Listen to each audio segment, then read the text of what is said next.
రేపే 18 మహాలయ పౌర్ణమి చంద్రగ్రహణంతో కలిసి వస్తున్న అద్భుతమైన రోజు, మహాశక్తివంతమైన రోజు. ఈరోజు ఏం చేసినా చేయకపోయినా ఉదయం మరియు సాయంత్రం స్నానం చేసే నీటిలో ఈ ఒకటి వేసుకొని చేస్తే చాలు, 1 గంటలో మీకు ఉన్న దరిద్రము దోషాలు పోతాయి. మీ తలరాత మారిపోతుంది. జన్మల పాపాలు పోతాయి. కోటి జన్మల పుణ్యం వస్తుంది. ఈరోజే ఇలా స్నానం చేయడం వలన అత్యంత దివ్యశక్తి మీ శరీరానికి వస్తుంది. మీ ఒంట్లోని నెగిటివ్ ఎనర్జీ రోగాలు పోతాయి.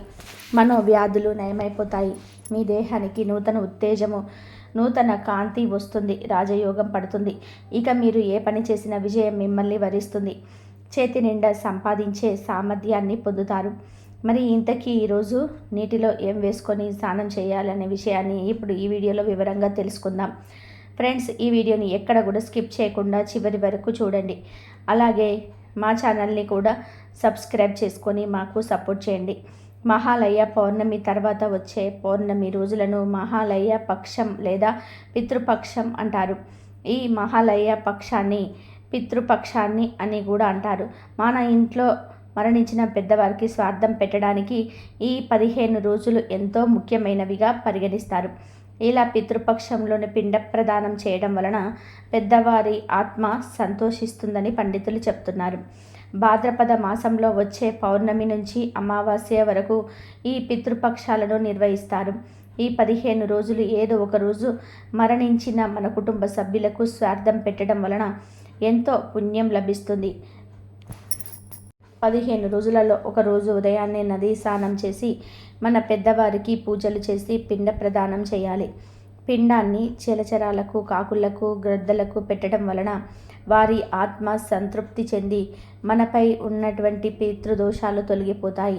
ఈ విధంగా పితృపక్షంలో పెద్దవారికి పిండ ప్రదానం చేసి వారి పేరున అన్నదానాలు, వస్త్రదానాలు చేయటం వలన మనకు ఉన్నటువంటి పితృదోషాలు తొలగిపోయి సంతానం లేనటువంటి వారికి సంతానం జరుగుతుంది. అందుకే ఈ మహాలయ పక్షంలో మన పూర్వీకులను, పెద్దవాళ్ళని స్మరించుకోవడం ఎంతో శుభసూచకం అని శాస్త్రాలు తెలియజేస్తున్నాయి. ఒకసారి రావణుడి బారి నుంచి తప్పించుకునేందుకు దేవతలంతా కూడా ఒక్కొక్క జంతువులోకి ప్రవేశించారు. కుండలోకి కుబేరుడు, లేడిలోకి ఇంద్రుడు, నెమలిలోకి వరుణుడు, యముడు కాకిలోకి ప్రవేశిస్తాడు. రావణుడి నుంచి తప్పించుకున్న తర్వాత ఆయా జంతువుల శరీరంలో నుంచి బయటకి వచ్చిన దేవతలు వాటికి వరమిస్తారు. లేడికి వల్లంతా కళ్ళున్నట్టు అందంగా ఉండే వరం ఇచ్చాడు ఇంద్రుడు. అందుకే లేడి ఒళ్ళంతా కూడా కళ్ళున్నట్టుగా కనిపిస్తుంది. వర్షం పడే సమయంలో ఆనందంతో పురివిప్పి అందంగా ఆడేలాగా నెమలికి పింఛం ఇచ్చాడు వరుడు. కాకికి బలం మరణం తప్ప స్వతహాగా మరణం ఉండదని వరం ఇచ్చాడు యముడు. అంతేకాదు, తాను ప్రాణులన్నిటికీ కూడా రోగాలను కలిగించేవాడు గనక తానే స్వయంగా కాకి రూపాన్ని ధరించినందువలన ఆనాటి నుండి కాకులకు సాధారణంగా రోగాలు ఏమీ రావు అని అన్నాడు. అవి చిరాయువులై ఉంటాయని కాకులకు వరాన్ని ఇచ్చాడు యముడు. మరణించిన వారికి సమర్పించే పిండంలను కాకులు తిన్నప్పుడే నరకలోకంలో ఉండే వారికి తృప్తి కలుగుతుందని అన్నాడు. యముడు స్వయంగా కాకులకు ఈ వరాలను ఇచ్చిందువలనే ఈనాటికి పితృకర్మల విషయంలో కాకులకు పిండాలు పెడుతూ ఉన్నారు. ఎంత పవిత్రమైన ఈ మహాలయ పౌర్ణమి రోజు ఏ సమయంలో కాకి కనిపించినా అన్నంలో కొన్ని నల్ల నువ్వులు కలిపి ఆ కాకికి ఆహారంగా పెట్టండి. అలా పెట్టి పక్కనే కొన్ని నీళ్లను కూడా పెట్టండి. మా ఇంట్లో చనిపోయిన వారి ఆకలి దప్పికలు తీరి వారంతా కూడా స్వర్గానికి వెళ్ళాలని నమస్కరించుకోండి. ఇలా మీరు పెట్టిన అన్నాన్ని కాకులు గనక తిన్నట్టయితే మీ దశ ఈ తోరుతో మారిపోతుంది. మీ పితృదేవతల ఆకలి దప్పికలు తీరి వారి సంతోషంగా స్వర్గానికి వెళ్తారు. మిమ్మల్ని వెళ్తారు. పితృదేవతలు అనుగ్రహిస్తే మీ జీవితంలో దుఃఖాలు, బాధలు ఉండవు. సకల శుభాలు కలుగుతాయి. పితృదేవతలు మీ వంశాభివృద్ధి చెందేలాగా దీవించాలి అంటే మహాలయ పౌర్ణమి రోజు తప్పనిసరిగా ఈ విధానంగా కాకులకు అన్నం పెట్టండి. ప్రత్యేకించి ఈరోజు గోవు కనిపిస్తే ఆ గోవుకు ప్రత్యేకమైన ఆహారం పెట్టి ఈ మాట అంటే చాలు, మీ దశ మారిపోతుంది. ఘోర నరకాలు తప్పుతాయి. రాజయోగం పడుతుంది. తరతరాలకి తరగని ఐశ్వర్యం వస్తుందని శాస్త్ర పండితులు చెప్తున్నారు. ఈ పౌర్ణమి రోజు నానబెట్టిన పెసరపప్పు గోమాతకు పెట్టడం వలన ఇంద్రియ నిగ్రహ శక్తి కలుగుతుంది. నానబెట్టిన కందిపప్పు పెట్టడం వలన రుణ బాధలు తీరిపోతాయి. నానబెట్టిన మినప్పప్పును పెట్టడం వలన సంపూర్ణ ఆరోగ్యాన్ని పొందుతారు. పచ్చి శనగపప్పు పెట్టడం వలన కుటుంబ కలహాలు దూరమవుతాయి. అన్నంలో చిటికెడు ఉప్పు పసుపు కలిపి ఆ అన్నాన్ని గోవుకు ఆహారంగా పెడితే ధన సమస్యలు పోతాయి, అప్పులు తీరిపోతాయి, సంపాదన పెరుగుతుంది. ఈ పౌర్ణమి రోజు ఉడికించిన ఆలుగడ్డలను గోవుకు ఆహారంగా పెట్టడం వలన నరఘోష పోతుంది. అలాగే ఈరోజు ఆవుకు క్యారెట్ ఆహారంగా పెట్టడం వలన వ్యాపార అభివృద్ధి చెందుతుంది. బీట్రూట్ పాలకూరలను కలిపి గోవుకు ఆహారంగా పెట్టడం వలన ఐశ్వర్యం కలుగుతుంది. ఈ పౌర్ణమి రోజు గోవుకు దోసకాయను ఆహారంగా పెట్టడం వలన శత్రువులు మిత్రువులవుతారు. టమాటాను ఆహారంగా పెట్టడం వలన వివాహ ప్రాప్తి కలుగుతుంది. నానబెట్టిన శనగలను ఈరోజు గోవుకు ఆహారంగా పెట్టడం వలన మనలో ఆధ్యాత్మిక చింతన ఏర్పడుతుంది.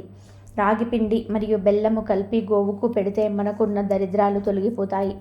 ఈరోజు గోవుకు వంకాయను ఆహారంగా పెట్టడం వలన సంతాన ప్రాప్తి కలుగుతుంది. ఈ పౌర్ణమి రోజు గోవుకు అరటిపండ్లు ఆహారంగా పెట్టడం వలన ఉన్నత పదవులు కలుగుతాయి. ఈరోజు బెండకాయను పెట్టడం వల్ల మనోధైర్యం కలుగుతుంది. దొండకాయను ఈ పౌర్ణమి రోజు గోవుకు పెట్టడం వల్ల మనోవ్యాధి తొలగిపోతుంది. ఇలా ఈ పౌర్ణమి రోజు ఆయా పదార్థాలను భక్తితో గోవులకు సమర్పించుకుంటే మీకున్న సమస్యలన్నీ కూడా సులభంగా పోతాయి. తరతరాలకి తరగని ఐశ్వర్యం వస్తుంది. ఇలా మీరు గోవుకు ఆహారం పెట్టిన తర్వాత 3 సార్లు ఓం నమో భగవతే గోమాత్రే నమః అనే మంత్రాన్ని పఠిస్తే సకల దేవతల అనుగ్రహం కలుగుతుంది. ఘోర నరకాలు తప్పుతాయి, కష్టాలన్నీ కూడా పోతాయి, లక్ష్మీదేవి అనుగ్రహం కలుగుతుంది, మీ దశ మారిపోతుంది, రాజయోగం పడుతుంది. నిత్యం దేవత ఆరాధన ఎంత చేసినా, ఎన్ని దాన ధర్మాలు చేసినా కూడా ఏడాదికి 2 రోజులు పితృ దేవతలను గుర్తు తెచ్చుకోలేని జన్మ వృధా. ఈ చర్యను భగవంతుడు కూడా మెచ్చడు. దేవతలు వరాలు మాత్రమే ఇస్తారు, కానీ పితృదేవతలు క్షోభిస్తే శాపాలు ఇస్తారు. కావున ఎంతో బిజీగా ఉన్న ఏడాదికి 2 సార్లు జన్మనిచ్చిన వారి కోసం కేటాయించడం మన ధర్మం. మహాలయ పక్షంలో పితృలను స్మరించుకొని పిండ ప్రదానం చేయాలి లేదా తర్పణాలను వదలాలి. అది కూడా చేయలేని వారు కనీసం పితృల ఫోటో ముందు నమస్కారం చేసుకోవాలి.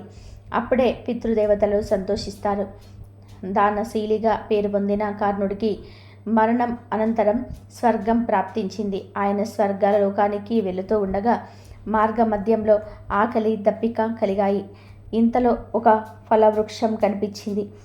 కర్ణుడు ఎంతో సంతోషంగా పండు కోసుకొని తిందామని నోటి ముందు ఉంచుకొని ఆశ్చర్యం, ఆ పండు కాస్త బంగారపు ముద్దగా మారిపోయింది. ఆ చెట్టుకు ఉన్న పండ్లే కాదు, మిగతా ఏ చెట్టు పండ్లు కొయ్యబోయినా అదే అనుభవం ఎదురైంది. ఇక లాభం లేదనుకొని కనీసం దప్పికైనా సరే తీర్చుకుందామని అనుకుని సెలయేటిని సమీపించి దోసిట్లోకి నీటిని తీసుకొని నోటి ముందుంచుకున్నాడు కర్ణుడు. కానీ ఆ నీరు కూడా బంగారపు నీరుగా మారిపోయింది. స్వర్గలోకానికి వెళ్ళాక అక్కడ కూడా అదే పరిస్థితి ఎదురైంది. దాంతో కర్ణుడు తాను చేసిన తప్పేమిటి, తనకి ఎందుకు ఇలా జరుగుతుందని కాకపోతూ ఉండగా, కర్ణ, నీవు దానశీలిగా పేరు పొందావు, చేతికి ఎముక లేకుండా దానాలు చేశావు. అయితే ఆ దానాలన్నీ బంగారము వెండి డబ్బు రూపేణా చేశావే కానీ కనీసం ఒక్కరి కూడా అన్నం పెట్టి ఆకలి తీర్చలేదు. అందుకే నీకు ఈ దుస్థితి ప్రాప్తించింది అని అశరీరవాణి పలుకులు వినిపించాయి. అప్పుడు కర్ణుడు తన తండ్రి అయిన సూర్యదేవుణ్ణి వద్దకు వెళ్ళి పరిపరి విధాలుగా ప్రాధేయపడగా ఆయన కోరిక మేరకు దేవరాజైన ఇంద్రుడు కర్ణుడికి ఒక అపురూపమైన అవకాశం ఇచ్చాడు. నీవు వెంటనే భూలోకానికి వెళ్ళి అక్కడ అన్నార్తులందరికీ కూడా అన్నం పెట్టి మాతాపితృలకు తర్పణాలు వదిలి తిరిగి రమ్మన్నాడు. ఆ సూచన మేరకు కర్ణుడు భాద్రపద బహుళ పాడ్యమి నాడు భూలోకానికి చేరుకున్నాడు. అక్కడ పేదలు బంధుమిత్రులు అందరికీ కూడా అన్న సంతర్పణ చేశాడు. పితృలకు తర్పణాలు వదిలాడు. తిరిగి భాద్రపద అమావాస్యకి స్వర్గానికి వెళ్ళాడు. ఎప్పుడైతే కర్ణుడు అన్న సంతర్పణలను పితృతర్పణలను చేశాడో అప్పుడే ఆయనకు కడుపు నిండిపోయింది, ఆకలి తీరింది. అలా కర్ణుడు భూలోకంలోను గడిపిన తిరిగి స్వర్గానికి వెళ్ళిన ఈ రోజులకే మహాలయ పక్షం అని పేరు. ఈ మహాలయ పక్షంలో చివరి రోజే మహాలయ అమావాస్యగా పిలుస్తారు. ఈ మహాలయ పక్షంలో తర్పణాలు వదలలేని వారు ఈ రోజుల్లో ఉదయమే మీ ప్రధాన ద్వారం ముందు లోపల నిలబడి చేతులు జోడించి మీ పితృదేవతలను స్మరించి వారికి నమస్కారం చేసుకుంటూ నేను పితృపక్షము పాటించుటకు అశక్తుడను కావున నన్ను మన్నించి మీ దీవెనలు అందజేయండి అని మనస్సులో ప్రార్థన చేయడం ద్వారా శుభ ఫలితాలు కలుగుతాయి. ఈ నెల 18న పౌర్ణమి రాబోతుంది. ఈ పౌర్ణమి రోజే చంద్రగ్రహణం ఏర్పడబోతుంది. 69 సంవత్సరాల క్రితం ఇలా భాద్రపద పౌర్ణమి రోజు గ్రహణం ఏర్పడిందని, మళ్ళీ ఈ సంవత్సరం మళ్ళీ అలా ఏర్పడబోతుందని జ్యోతిష నిపుణులు చెప్తున్నారు. ఈ గ్రహణం మన భారత కాలమానం ప్రకారం సెప్టెంబర్ 18న ఉదయం 7:40 ప్రారంభమవుతుంది. మధ్యాహ్నం 12:30 పూర్తయిపోతుంది. ఈ టైంలో మనకు చంద్రుడు కనిపించడు గనక ఈ చంద్రగ్రహణం మనకు కనిపించదు. కనుక మనం గ్రహణ నియమాలు పాటించాల్సిన అవసరం లేదు. అంటే ఆహారం తినకుండా ఉండడం, ఇల్లు క్లీన్ చేసుకోవడం, ఇలాంటి నియమాలు ఏమీ పాటించాల్సిన అవసరం లేదు. కానీ ఈ గ్రహణ సమయంలో రేడియేషన్ వెలువడుతుంది కనుక గర్భిణీ స్త్రీలు బయటకు రాకుండా ఇంట్లోనే ఉంటే మంచిది. ఇక ఎటువంటి నియమాలు పాటించవలసిన అవసరం లేదు. ఈరోజు గ్రహణం కనిపించకపోయినా ఆకాశంలో మాత్రం ఒక అద్భుతం జరుగుతుంది. అది ఏమిటి అంటే ఈరోజు ఆకాశంలో చంద్రుడు చాలా పెద్దగా కనిపిస్తాడు. అంటే పరిమాణంలో చంద్రుడు ఎప్పుడూ కనిపించనంత పెద్దగా కనిపిస్తాడు. ఇది చాలా విశేషం. ఈ పౌర్ణమి అంటే లక్ష్మీదేవికి మహా ఇష్టం గనక ఈరోజు తప్పనిసరిగా లక్ష్మీదేవిని పూజించండి.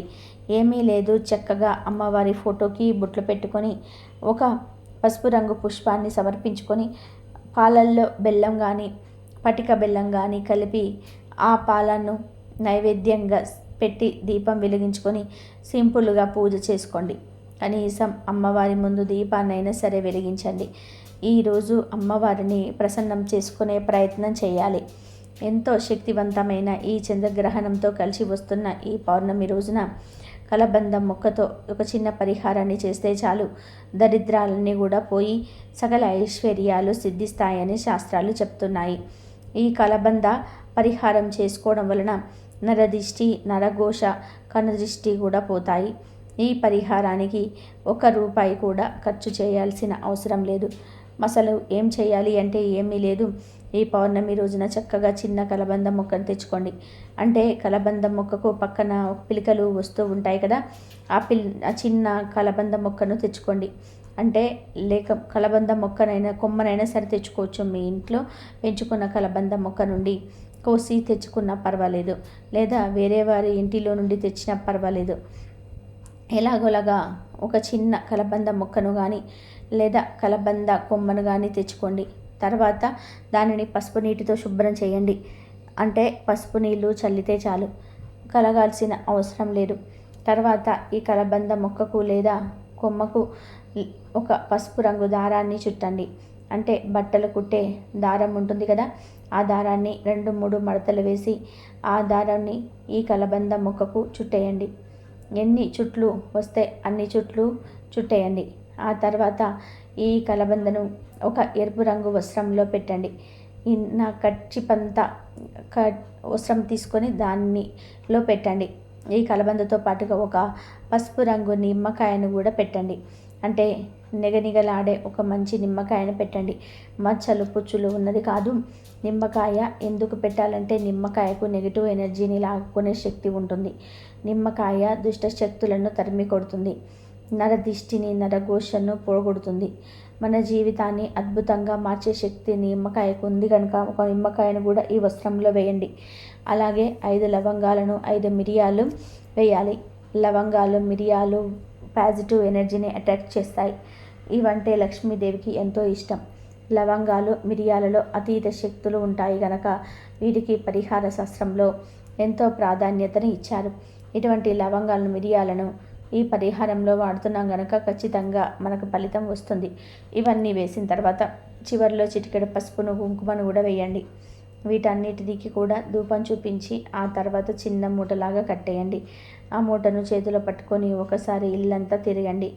Bedroom, puja room, kitchen, store room, bathroom ఇలా అన్ని గదుల్లో కూడా జస్ట్ ఒకసారి అలా తిరిగి వచ్చేయండి. ఆ తర్వాత ఈ మూటను మీ ఇంటి బయటకు తెచ్చి సింహద్వారానికి బయట కట్టండి. ఏ ద్వారాన్ని అయితే మీరు ఇంట్లోకి రావడానికి బయటకి పోవడానికి ఎక్కువగా వాడుతూ ఉంటారో ఆ ద్వారానికి కట్టండి. మీ తలపైన ఉండేలాగా కట్టుకోండి. అలా కడితే ఇంట్లోకి అస్సలు చెడు అనేది రాదు. ఇలా కట్టిన తర్వాత మీరే మార్పును గమనిస్తారు. అంటే కట్టకముందు ఏ ఇబ్బందులతో బాధపడుతూ ఉంటారో ఆ ఇబ్బందులు ఈ మూట కట్టిన తర్వాత పోతాయి. మంచి రిజల్ట్ వస్తుంది. ఆ ఫలితాన్ని చూసి మీరే ఆశ్చర్యపోతారు. అంత మంచి రిజల్ట్ వస్తుంది. ఇలా ఈ పరిహారం చేయడం వలన మీ ఇంటికి ఉన్న దరిద్రం అంతా కూడా పోతుంది. నరదిష్టి, నరఘోష, జనఘోష, నరకన్ను అన్నీ పోతాయి. జనాల ఏడుపు పోతుంది. అదృష్టం మిమ్మల్ని వరిస్తుంది. అపార కుబేరులుగా మీరు మారిపోతారు. అంతేకాదు ఇలా ఈ మూటను కట్టిన తర్వాత మీ ఇంట్లో వారు ఏ పని చేసినా ఆ పనిలో విజయాలను చేకూరుతాయి. నక్కతోక తొక్కినట్టు పట్టిందల్లా బంగారం అయినట్లు ఏ పని చేసినా విజయం సాధిస్తారు. పైగా గ్రహణ దోషాలు కూడా మీ ఇంటిపై పడవు. తరతరాలకు తరగని ఐశ్వర్యం వస్తుంది. ధనానికి ధనం వస్తుంది. ఆరోగ్యానికి ఆరోగ్యం వస్తుంది. ఆనందానికి ఆనందం వస్తుంది. విపరీతంగా సంపాదన పెరిగిపోతుంది. మీకు తిరిగిలేని రాజయోగం అనేది పడుతుంది. ఇలా కట్టిన మూటను 3 లేదా 6 లేదా 9 లేదా 12 నెలల తర్వాత తీసేసి పారే నీటిలో పడేయండి. మీకు ఈ పరిహారం మళ్ళీ చేయాలనిపిస్తే మళ్ళీ చేసుకోండి. ఈ కలబంద మొక్క పరిహారం చాలా పవర్ఫుల్ కనుక అందరూ కూడా తప్పక ఈ పరిహారం చేసుకోండి. ఈ పరిహారాన్ని ఈ పౌర్ణమి రోజు రాత్రి సమయంలో చేస్తే చాలా మంచి శుభ ఫలితాలు వస్తాయి. ఔషధ మొక్కగా కలబంద ప్రసిద్ధి చెందింది. ఎక్కువగా చర్మ సంరక్షణకు ఉత్పత్తుల్లో, ఇతర ఉత్పత్తుల్లో కలబందను విరివిరిగా వాడతారు. కలబంద మొక్కను ఇంట్లో పెంచుకోవడం వలన ప్రతికూల శక్తులన్నీ కూడా తొలగిపోతాయి. సానుకూల శక్తులు మీ ఇంట్లోకి ప్రవేశిస్తాయి. ఆరోగ్యపరంగా కలబందలో ఉండే పోషకాలు మనకు చాలా రకాలుగా మేలు చేస్తాయి. కలబందకు దుష్ట శక్తులను ఆకర్షించే సామర్థ్యం ఉందని నమ్ముతూ ఉంటారు. ఈ మొక్క గాలిని మాత్రమే వినియోగిస్తూ నీరు లేకుండా ఎక్కువ కాలం కూడా చెక్కు చెదరకుండా బ్రతుకుతుంది. వాస్తుశాస్త్రం ప్రకారం కలబంద మొక్కను అదృష్ట మొక్క అంటారు. ఈ మొక్కను ఇంట్లో నాటుకుంటే చాలా శుభప్రదం. ఈ మొక్కతో మనిషి జీవితంలో వచ్చే సమస్యలన్నీ కూడా తొలగిపోతాయి. కలబంద మొక్కను ఏ దిశలోనైనా సరే నాటవచ్చు. కలబందతో ఈ పరిహారం చేయడం వలన ఇంట్లో ఉండే దరిద్రాన్ని పొడగొట్టి లక్ష్మీదేవి మీ ఇంట్లోకి వచ్చి లాగా చేయవచ్చు. కలబంటి ప్రతిరోజు కూడా గ్రహణంతో కలిసి వస్తున్న ఈ పౌర్ణమి రోజున కలబంద మొక్కతో ఈ చిన్న తేలికపాటి పరిహారాన్ని చేసి చక్కటి శుభ ఫలితాలను పొంది ఆనందంగా జీవించండి. కొంతమంది ఇంటికి దిష్టి కోసం గుమ్మడికాయలు, కలబంద మొక్క, నిమ్మకాయలు, పట్టిక ఇలా రకరకాల వస్తువులను కడుతూ ఉంటారు కదా. అలా దిష్టి కోసము కట్టిన వస్తువులను ఈ గ్రహణం తర్వాత తొలగించేయండి. మళ్ళీ కొత్తవి కట్టుకోండి. ఎందుకంటే గ్రహణం వలన వాటి శక్తి మొత్తం కూడా పోతుంది. కనుక దిష్టి కోసం కట్టిన వస్తువులను గ్రహణం మరుసటి రోజున తొలగించి కొత్తగా కట్టుకోవాలి. భాద్రపద పూర్ణిమకు ఎంతో ప్రాముఖ్యత ఉంటుంది.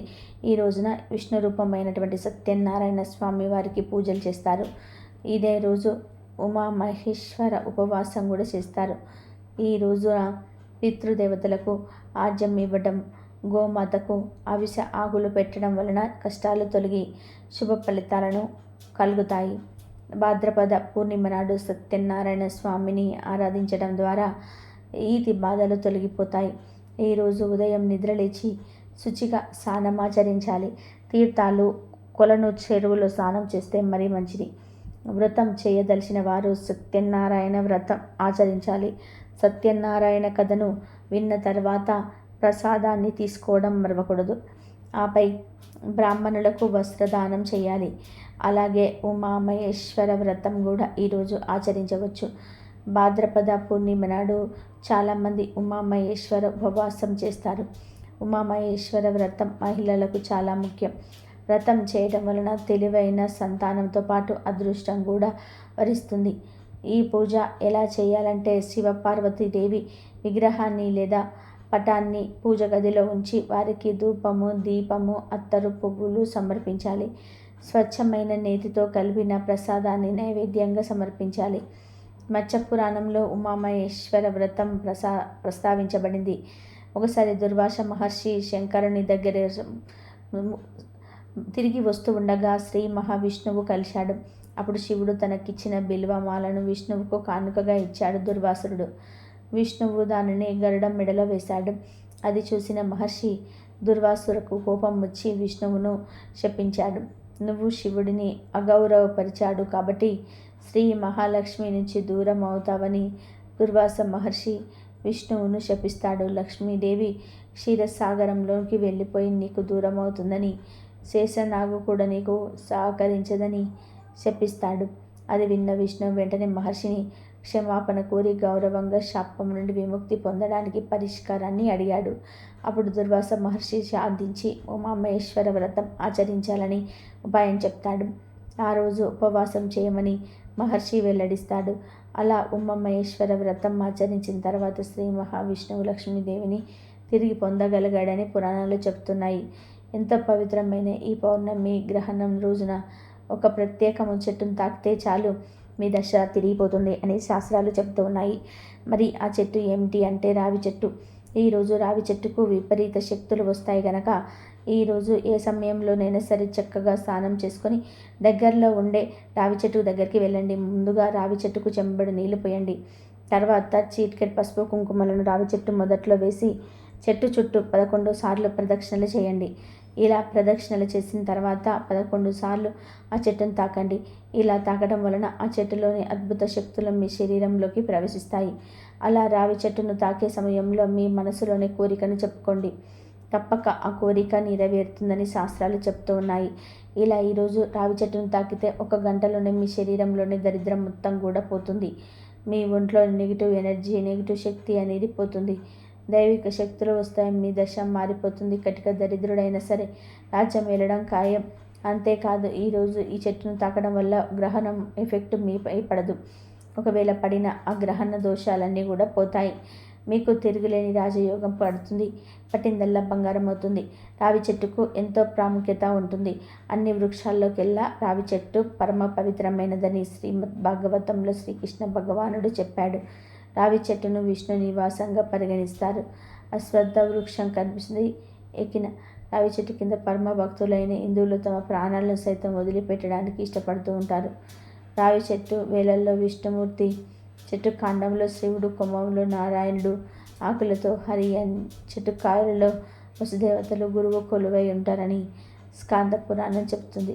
రావి చెట్టును తాకడం వలన గ్రహ బాధలు తొలగిపోతాయి. లక్ష్మీ కటాక్షం కలుగుతుంది. ఈ చెట్టులో ఎన్నో ఔషధ గుణాలు కూడా ఉన్నాయి. రాత్రి పూట కూడా ఆక్సిజన్ అందించే అతిపెద్ద చెట్లలో రావి చెట్టు కూడా ఒకటి. రావి చెట్టు అనేక రోగాలను నయం చేస్తుంది. రావి చెట్టు గాలిలో ఉన్న హానికారక బ్యాక్టీరియాలను నాశనం చేస్తుంది. రావణాసుర చెరలో ఉన్న సీతమ్మ రావి చెట్టు నీడలోనే ఉండేది. సీతమ్మకు ఆశ్రయం ఇచ్చిన రావి చెట్టు అంటే హనుమంతుడికి కూడా ఎంతో ఇష్టమని రామాయణం తెలుపుతుంది. రావి చెట్టు ఒక అమోఘమైన చెట్టు, గొప్ప శక్తులు కలిగిన చెట్టు. కాబట్టి ఇన్ని శక్తులు కలిగిన రావి చెట్టును మీరు కూడా ఈ పౌర్ణమి రోజు తాకండి. శుభ ఫలితాలను పొంది సంతోషంగా జీవించండి. ఇక ఎంతో పవిత్రమైన ఈ పౌర్ణమి రోజున 3 వస్తువులను కొని ఇంటికి తెచ్చుకుంటే చాలు తరతరాలకు తరగని ఐశ్వర్యాలను వస్తాయని శాస్త్ర పండితులు చెప్తున్నారు. మరి ఆ వస్తువులలో మొదటి వస్తువు ఏమిటి అంటే స్వీట్లు. అవును, గ్రహణంతో కలిసి వస్తున్న అతీత శక్తులు కలిగిన ఈ పౌర్ణమి రోజున 1 కేజీ కానీ లేదా 1/2 కేజీ కానీ స్వీట్లు కొని తెచ్చుకుంటే చాలా చాలా మంచిది ఫలితాలు కలుగుతాయి. మీకు ఉండే కష్టాలన్నీ కూడా పోతాయి. సమస్యలు, ఇబ్బందులన్నీ కూడా పోతాయి. ఈ పౌర్ణమి రోజు ముఖ్యంగా నెయ్యితో చేసిన మిఠాయిలు ఇంటికి తెస్తే లక్ష్మీదేవి కూడా మీ ఇంటిలోకి వచ్చేస్తుంది. మీకు లెక్కలేనంత ధనాన్ని ఇస్తుంది. మీకు ఉండే ధన సమస్యలన్నీ కూడా పోతాయి. కనుక ఈరోజు తప్పనిసరిగా మిఠాయిలు కొని తెచ్చుకోండి. అలా తెచ్చిన మిఠాయిలను లక్ష్మీదేవి అమ్మవారి ఫోటో ముందు పెట్టి నివేదన చేయండి. ఆ తర్వాత ఈ మిఠాయిలను మీ ఇంట్లో వారందరూ కూడా తినండి. మీ ఇంటి చుట్టుప్రక్కల్లో చిన్నపిల్లలు ఉంటే వారికి కూడా మిఠాయిలు పంచిపెట్టండి. కనీసం ఒక పిల్లకు లేదా పిల్లవాడికి అయినా సరే మిఠాయిలు ఇవ్వడం వలన లక్ష్మీదేవి తప్పకుండా మిమ్మల్ని అనుగ్రహిస్తుంది. లెక్కలేనంత ధనాన్ని ఇస్తుంది. 1,00,00,000 రూపాయలు దొరికినా ఆశ్చర్యపడవలసిన అవసరం లేదు. అంత అద్భుత ఫలితాలు వస్తాయి. మీ జీవితం చక్కగా మారిపోతుంది. కనుక ఈ పౌర్ణమి రోజున అందరూ కూడా మిఠాయిలను కొని ఇంటికి తెచ్చుకోండి. ఇక ఈ పౌర్ణమి రోజు ఇంటికి తెచ్చుకోవలసిన 2వ వస్తువు ఏమిటి అంటే అత్తరు. అత్తరు అంటే గులాబీ పూల వాసన వచ్చేది కానీ, మల్లెపూల వాసన వచ్చేది కానీ, గంధం స్మెల్ వచ్చేది అత్తను కానీ ఈ పౌర్ణమి రోజు కొని ఇంటికి తెచ్చుకుంటే లక్ష్మీదేవి యొక్క సంపూర్ణ అనుగ్రహం కలుగుతుంది. ఎందుకంటే అత్తరు అంటే లక్ష్మీదేవికి ఎంతో ఇష్టం. అత్తరు బాటిల్ మనకి బయట షాపుల్లో దొరుకుతుంది. 30 రూపాయలు పెడితే అత్తరు బాటిల్ వచ్చేస్తుంది. కనుక ఈ పౌర్ణమి రోజు అత్తరు బాటిల్ని కొని తెచ్చుకోవడం వలన కానీ వీరిని ఎరగని అదృష్టం మిమ్మల్ని వరిస్తుంది. లక్ష్మీదేవి అనుగ్రహం కలుగుతుంది. మీకు ఉండే కష్టాలన్నీ కూడా తీరిపోతాయి. ఇలా ఈ రోజున తెచ్చిన అత్తర్ బాటిల్ను జాగ్రత్తగా ఉంచుకొని ప్రతిరోజు నీటిలో 2 చుక్కలు ఈ అత్తర్ను కలిపి ఇల్లంతా చిలకరించండి. ఇలా అత్తరుతో పరిహారం చేసుకోవడం వలన లక్ష్మీదేవి మీ ఇంట్లో స్థిరంగా ఉంటుంది. సకల దేవతల అనుగ్రహం కలుగుతుంది. కష్టాలు, నెగిటివ్ ఎనర్జీ, చెడంతా కూడా పోతుంది. కనుక ఈ పౌర్ణమి రోజు ఒక అత్తర్ బాటిల్ తెచ్చుకొని ఆ అత్తర్తో ఇప్పుడు మనం చెప్పుకోబోయే చిన్న పరిహారాన్ని చేయండి. మీరు ఖచ్చితంగా అన్ని శుభవార్తలే వింటారు. అలాగే ఈ పౌర్ణమి రోజు ఇంటికి తెచ్చుకోవలసిన 3వ వస్తువు ఉప్పు. ఈ పౌర్ణమి రోజు కొద్దిగా ఉప్పునైనా సరే కొని తెచ్చుకుంటే మీ జీవితం అద్భుతంగా మారిపోతుంది. ఉప్పు అంటే కల్లుప్పు కొని తెచ్చుకోవాలి, సాల్ట్ కాదు. ఉప్పు తెల్లగా ఉంటుంది. పౌర్ణమి చంద్రుడు కూడా తెల్లగా ఉంటాడు గనక ఈ పౌర్ణమి రోజు గల్లుప్పును కొని ఇంటికి తెచ్చుకుంటే చంద్రుడి అనుగ్రహం కలుగుతుంది. చంద్రుడు లక్ష్మీదేవి సోదరుడు కనుక పౌర్ణమి రోజు గల్లుప్పు కొని తెచ్చుకుంటే లక్ష్మీదేవి అనుగ్రహం విపరీతంగా కలుగుతుంది. మీ జీవితంలో ఎన్నో అద్భుతాలు జరుగుతాయి. మీ ఇంట్లో ఆల్రెడీ ఉప్పు ఉన్నా పర్వాలేదు, కనీసం కొంచెం గల్లుప్పునైనా సరే కొని తెచ్చుకోండి. 10 రూపాయల ఉప్పునైనా సరే కొని తెచ్చుకోండి. అలా తెచ్చుకున్న ఉప్పుతో మీరు చేయాలంటే పరిహారాలు చేసుకోండి. లేదా ఆ ఉప్పును వంటగదిలో ఉప్పును వాడుకోండి. మీరు ఉప్పుతో ఏం చేసినా మంచే జరుగుతుంది. ఈ పౌర్ణమి బుధవారంతో కలిసి వచ్చింది కనుక ఈరోజు పసుపును కొని ఇంటికి తెచ్చుకున్న శుభ ఫలితాలను కలుగుతాయి. పౌర్ణమి రోజు పసుపు పొడిని లేదా పసుపు ప్యాకెట్ని లేదా 2 పసుపు కొమ్ములను అయినా సరే కొని ఇంటికి తెచ్చుకుంటే మీకు రాజయోగం పడుతుంది. పసుపు అనేది గురుగ్రహానికి సంబంధించినది. పసుపును లక్ష్మీదేవికి స్వరూపంగా భావిస్తాము. ఉప్పును కొని ఇంటికి తెచ్చుకోవడం వల్ల లక్ష్మీదేవి అనుగ్రహం కలుగుతుంది. సకల ఐశ్వర్యాలు సిద్ధిస్తాయి. మీ ఇంట్లో ఆల్రెడీ పసుపు ఉన్నా పర్వాలేదు, చిన్న పసుపు ప్యాకెట్నైనా సరే కొని తెచ్చుకోండి. 30 రూపాయలు పెడితే పసుపు ప్యాకెట్ వచ్చేస్తుంది. 5-10 రూపాయలు పెట్టిన చిన్న పసుపు ప్యాకెట్ వచ్చేస్తుంది. ఆ పసుపు ప్యాకెట్నైనా సరే కొని ఇంటికి తెచ్చుకోండి. ఈరోజు ఎలాగైనా సరే కొని ఇంటికి తెచ్చుకోండి. పసుపును కానీ 2 పసుపు కొమ్ములను కానీ ఈరోజు కొని తెచ్చుకొని మీ పూజ గదిలో పెట్టుకోండి. ఆ పసుపును పూజలో వాడుకోండి లేదా వంటగదిలో పెట్టుకొని వంటకాలలో వాడుకోండి. ఏమైనా చేసుకోండి. కానీ ఈరోజు మాత్రం తప్పనిసరిగా పసుపును కొని ఇంటికి తెచ్చుకోండి. ఇలా తెచ్చుకోవడం వలన అన్ని రకాల దోషాలు పోతాయి, కష్టాలు, బాధలు పోతాయి, అష్టైశ్వర్యాలు సిద్ధిస్తాయి. కూర్చొని తిన్న తరగని సంపదలు వస్తాయి. కనుక మీ జీవితం మారి మీరు సంతోషంగా జీవించాలంటే పౌర్ణమి రోజు తప్పకుండా పసుపును కొని ఇంటికి తెచ్చుకోండి. కనుక ఈ పౌర్ణమి రోజు ఇప్పుడు మనం చెప్పుకున్న 4 వస్తువులలో నుండి ఏ ఒక్క వస్తువు 3 వస్తువులను కానీ లేదా 2 వస్తువులను కానీ లేదా ఏదో ఒక వస్తువును కానీ కొని ఇంటికి తెచ్చుకోండి. మీ అవసరాన్ని బట్టి, మీ ఇష్టాన్ని బట్టి ఏ వస్తువులను కొని ఇంటికి తెచ్చుకున్న తరతరాలకి తరగని ఆస్తి వస్తుంది. అంతులేని ఐశ్వర్యం సిద్ధిస్తుంది. మహాలక్ష్మి యోగం కలుగుతుంది. ఆ అమ్మవారి అనుగ్రహం కలుగుతాయి. మీకు అన్ని శుభాలు జరుగుతాయి. ఎంతో శక్తివంతమైన గ్రహణంతో కలిసి వస్తున్న ఈ మహాలయ పౌర్ణమి రోజున ఉదయం మరియు సాయంత్రం స్నానం చేసే నీటిలో కొంచెం దర్భగడ్డిని కానీ లేదా పిడికెడు తులసి ఆకులను కానీ లేదా 1 స్పూన్ గల్లుప్పును కానీ వేసుకొని స్నానం చేయాలి. అంటే మీకు దొరికితే కొంచెం దర్భగడ్డిని తెచ్చుకొని నీటిలో వేసుకొని 5 నిమిషాల తర్వాత ఆ నీటితో స్నానం చేయండి. మేము సిటీలో ఉంటాము, మాకు దర్భగడ్డి దొరకదు అనుకునేవారు పిడికెడు తులసి ఆకులను తెచ్చి లైట్గా నలిపి నీటిలో కలిపి స్నానం చేయండి. పిడికెడు అంటే 10 నుండి 15 తులసి ఆకులు తెచ్చుకున్న సరిపోతుంది. మళ్ళీ తులసి ఆకులను పూజలు చేసే చెట్టు నుండే కోయకూడదు.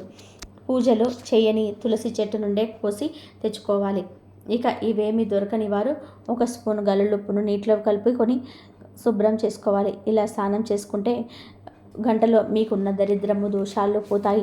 మీ తలరాత మారిపోతుంది. జన్మల పాపాలు పోతాయి. కోటి జన్మల పుణ్యం వస్తుంది. ఈరోజు ఇలా స్నానం చేసేయడం వలన అత్యంత దివ్య శక్తి మీ శరీరానికి వస్తుంది. మీ ఒంట్లోని నెగిటివ్ ఎనర్జీ, రోగాలు పోతాయి. మనోవ్యాధులు నయమవుతాయి.